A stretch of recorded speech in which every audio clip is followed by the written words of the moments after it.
নমস্কার বন্ধুরা, আপনাদের সকলকে স্বাগত জানাই আমাদের খুব পপুলার ইউটিউব চ্যানেল এডু টিচারে। আজকে আমাদের আলোচনার বিষয় হলো অঙ্কের সমাধান নিয়ে। আপনারা মন দিয়ে এই ভিডিওটি দেখুন এবং এছাড়াও প্লেলিস্টে পরীক্ষা সম্বন্ধীয় সমস্ত বিষয়ের ভিডিও আপলোড করা আছে, যা আপনাদের পরীক্ষার জন্য খুবই গুরুত্বপূর্ণ। মনে হয় না আপনাদের এই ভিডিওটি দেখার পর অন্য ভিডিও দেখার প্রয়োজন পড়বে। প্রশ্ন: একই আয়তনের চারটি বোতল 3:1, 3:2, 5:3 এবং 7:5 অনুপাতে দুধ ও জল আছে। একত্রে মিশালে দুধ ও জলের অনুপাত হবে। খুব সোজা অঙ্ক বন্ধুরা। তাই আমাদের এখানে দুধ ও জলের অনুপাত বার করতে হবে, যেখানে চারটে আমাদের রেশিও দেওয়া আছে। তা আমরা এই চারটে রেশিওকে আমাদেরকে কি করতে হবে না, একটা রেশিওতে কনভার্ট করতে হবে। তাহলে আমরা এখানে বার করব দুধ হবে, যে 3:1 আছে, তাহলে 3/4, কেন 3 আর 1 4। ঠিক একই রকমভাবে জল হবে এই 1 আর নিচে 3 আর যোগে 1 এ 4, ঠিক আছে। তাহলে 1 এর 4 ভাগ আর 3 এর 4 ভাগ, তাহলে এটা হয়ে গেল। ঠিক একইভাবে আমরা এটাকে সাজিয়েছি। এটা সাজানোর পরে ওপরে 307, নিচে 120 বেরিয়েছে। জলের ক্ষেত্রে আমরা একইভাবে সাজিয়েছি, সাজিয়ে ওপরে 173, নিচে 120। তাহলে দুজনের ক্ষেত্রে 120 কমন আছে। তাহলে আমাদের এখানে অ্যান্সার বেরোবে 307 ও 173 আমাদের এখানে অ্যান্সার। আশা করি বন্ধুরা আপনারা বুঝতে পেরেছেন যে এই অনুপাতটা আমাদের কিভাবে ভাঙতে হয়। এই অনুপাতটা প্রথমেরটা হয় 3-এর 4 আর তারপরটা হবে 1-এর 4। এই দুটোকে মিশিয়েই তো 3-এর 4 এটা উৎপাদন হয়েছে। ঠিক আছে বন্ধুরা, চলুন আমরা অ্যান্সার মিলিয়ে নিই। অ্যান্সার হচ্ছে 307, 173। আশা করি আপনারা বুঝতে পেরেছেন। এবার আমরা চলে আসছি পরবর্তী প্রশ্ন। পরবর্তী প্রশ্ন আপনাদের স্ক্রিনে, এক্স, ওয়াই ও জেড এর বেগ 20:16:15 এর সমানুপাতিক।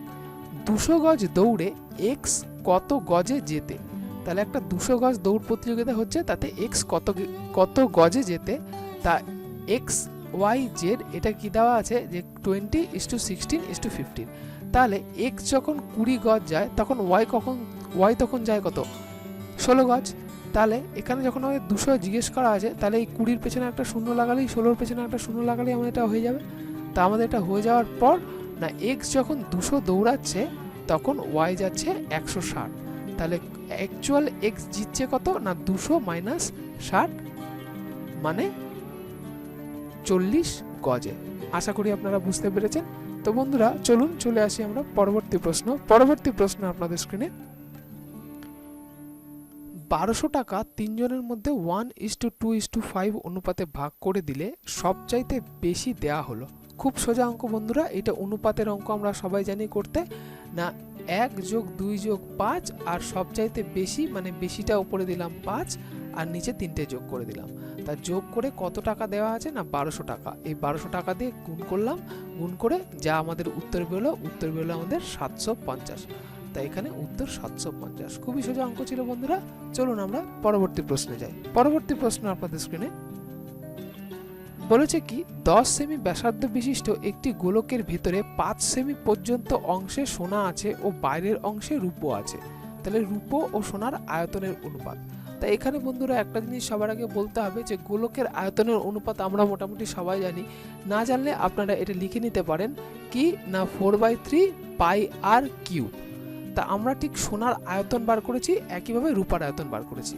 কিভাবে জিনিসটা আমরা দেখিনি। সোনার আয়তন বার করেছি 4/3 পাই আর 1 লিখেছি, তার কিউব দিয়ে বার করেছি কত না 5 সেমি যেহেতু বলেছে, তাহলে 5-এর কিউব।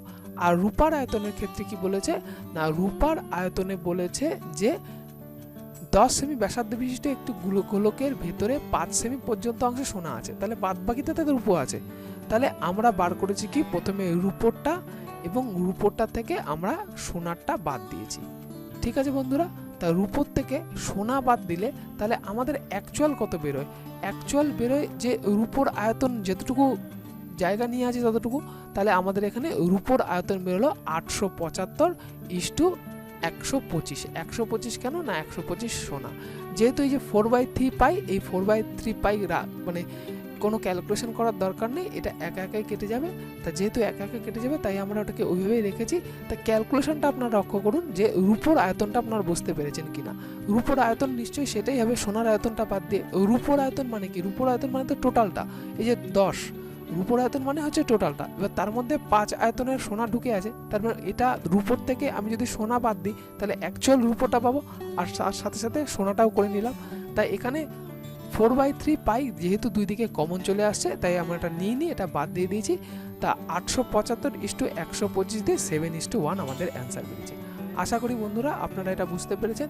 তো চলুন আমরা পরবর্তী প্রশ্নে যাই। পরবর্তী প্রশ্ন আপনাদের স্ক্রিনে, একটি ত্রিভুজের বাহুগুলির অনুপাত 7:9:12, বৃহত্তম ও ক্ষুদ্রতম বাহুর পার্থক্য 15 সেমি, বৃহত্তম বাহুর দৈর্ঘ্য কত? খুব সোজা অঙ্ক, এখানে দেখে বোঝা যাচ্ছে যে বৃহত্তম কোনটা আর ক্ষুদ্রতম কোনটা। তাহলে বৃহত্তম ও ক্ষুদ্রতম বাহুর পার্থক্য, তার মানে আমরা একটা x ধরে নিয়েছি, তাহলে 12x - 7x পার্থক্য বলেছে 15, তা সেটা লিখেছি, সেখান থেকে আমরা x বার করে নিয়েছি। এবার x বার করে নিয়েছি মানে আমরা এই বাহুগুলো প্রত্যেকটা বেরিয়ে গেল। এবার বাহুগুলো প্রত্যেকটা বের করার তো দরকার নেই, আমাদের এখানে বলেছে বৃহত্তম বাহুর দৈর্ঘ্য কত। তাহলে এই 12টাই তো অবশ্যই বৃহত্তম, তাহলে 12 সাথে 3 গুণ করে দিয়েছি, তাহলে এটা হয়েছে 36 সেমি। আশা করি বন্ধুরা আপনারা বুঝতে পেরেছেন। চলুন আমরা যাই পরবর্তী প্রশ্ন। পরবর্তী প্রশ্ন আপনাদের স্ক্রিনে, একটি বাঁশকে আদুলি মানে 50 পয়সা, সিকি মানে 25 পয়সা ও 10 পয়সার মুদ্রা মিলে 240টি মুদ্রা আছে। 240টি মুদ্রা আছে, তাদের মূল্য অনুপাত মানে তাদের যে মূল্যের যে অনুপাতটা হয় সেটা হচ্ছে 5:3:1। তাহলে 10 পয়সার মুদ্রা কতগুলো আছে? তাহলে 10 পয়সার মুদ্রা আমাদের এখানে বার করতে হবে কতগুলো আছে। আচ্ছা, আদুলি মানে কত? আদুলি মানে হচ্ছে হাফ পয়সা মানে 50 পয়সা, তাই না? আর সিকি মানে কত? সিকি মানে হচ্ছে 1/4, 1/4 মানে 25 পয়সা, মানে 100কে 4 দিয়ে ভাগ করলে 25 হয়, 100কে 2 দিয়ে ভাগ করলে 50 হয়। আর 10 পয়সা মানে 1/10, এটা আমরা লিখতে পারি। এবার মূল্য অনুপাত কত বলেছে না 5:3:1। তা আমরা এখানে মোট মুদ্রা যদি বার করতে যাই তাহলে হাফ, এই 2কে 3 দিয়ে, 2কে যদি আমি 5 দিয়ে গুণ করি তাহলে 5 দুগুণে 10 হয়ে যায়, 3কে 4 দিয়ে গুণ করলে হয়ে যায় 3 4 12, আর 10কে যদি করি 10কে 10-এর মধ্যে রেখে দিলাম। ঠিক আছে, এখানে আর গুণ করার প্রয়োজন নেই, কেননা 10কে আমরা 10-এর মধ্যে রেখে দিয়েছি। এইবার আমরা যেহেতু 10 পয়সায় আছে, তা এইবার মোট মুদ্রা এখানে কত হচ্ছে 10 + 12 + 10, তাহলে 20, 30, 32। তাহলে টোটাল মুদ্রা আছে কত? টোটাল মুদ্রা আছে 140টা। তাহলে 140টা মুদ্রা আছে, আর এর অনুপাত আমাদের বেরিয়ে গেছে, তা সেই অনুপাতটা দিলাম গুণ 10 পয়সার মুদ্রা, তাই 10 দিয়ে গুণ করছি, তাই 10 পয়সার মুদ্রার সংখ্যা বেরোচ্ছে আমাদের 75টি। আশা করি বন্ধুরা আপনারা বুঝতে পেরেছেন। বুঝতে না পারলে আপনারা ভিডিওটি ডাউনলোড করে দেখতে পারেন, বা আমাদের ডেসক্রিপশন বক্সে পিডিএফ দেওয়া আছে, সেই পিডিএফটি ডাউনলোড করে আপনারা এই অঙ্কগুলো প্র্যাকটিস করতে পারবেন। এই সিকির অঙ্ক আপনাদের কিন্তু খুবই ইম্পর্টেন্ট, এই অঙ্কগুলো ভালো করে প্র্যাকটিস করবেন। তো চলুন বন্ধুরা পরবর্তী প্রশ্নে যাই। পরবর্তী প্রশ্নে বলেছে, এ 7 দিনে 80 টাকা ও বি 12 দিনে 90 টাকা আয় করে, তাদের আয়ের অনুপাত কত? খুব সোজা, এ যদি 7 দিনে 80 টাকা আয় করে তাহলে সে একদিনে আয় কত আমরা বার করতে পারবো? 80/7। আর বি এর ক্ষেত্রেও তাই একদিনে বার করতে পারবো। তাহলে A:B আমরা বার করলাম কি না 80/7:90/12। এইবার আমরা এটাকে কাটতে হবে নিচে 7, নিচে 7 কেটে দিলাম। তা এখানে এদিকে যখন 7 7 করেছি, তা আমরা লসাগুর ক্ষেত্রে 7 × 12 এইভাবে করেছি, তা এখানে 12 12 কেটে 7। তাহলে 80-র সাথে এখানে 12 গুণ করেছি, আর 90-এর সাথে এখানে 7 গুণ করেছি, 96:63 হয়েছে। আর আমাদের কাটাকুটি করার পর 32:21। তাহলে এখানে আমাদের অ্যান্সার বেরিয়েছে 32:21। বন্ধুরা একটা জিনিস খুব ইম্পর্টেন্ট দিয়ে দেখবেন, আমরা এখানে যে অঙ্কগুলো করাচ্ছি খুবই গুরুত্বপূর্ণ অঙ্ক। এই অঙ্কগুলো আপনারা যদি খুব ভালো করে প্র্যাকটিস করেন, আর আপনাদের অন্য কোনো অঙ্ক করবার প্রয়োজন পড়বে না। আপনারা এই অঙ্কগুলো যদি ভালো করে প্র্যাকটিস করেন, প্রয়োজনে আপনারা পিডিএফটি ডাউনলোড করে নেন, ডাউনলোড করে নিয়ে আপনারা এই অঙ্কগুলো করেন, কিন্তু অঙ্কগুলো প্র্যাকটিস করেন। যত প্র্যাকটিস করবেন আপনারা অঙ্কগুলো, তত তাড়াতাড়ি পেন ছাড়া আপনারা তত কম সময়ে অঙ্কগুলো করতে পারবেন। তো চলুন বন্ধুরা কথা না বাড়িয়ে পরবর্তী প্রশ্নে যাই। পরবর্তী প্রশ্ন, এ এর টাকা বি এর টাকার 3/4 অংশ, বি এর টাকা সি এর টাকার 6/5 অংশ, এর টাকা ও সি এর টাকার অনুপাত কত? আমাদের অনুপাত বার করতে বলেছে। তা আমরা প্রথমে লিখে নিলাম এ বি সি, এই তিনটে রাশি লিখে নিলাম। এবার বলেছে কি এর টাকা বি এর টাকার 3/4 অংশ, বি এর টাকা সি এর টাকার 6/5 অংশ।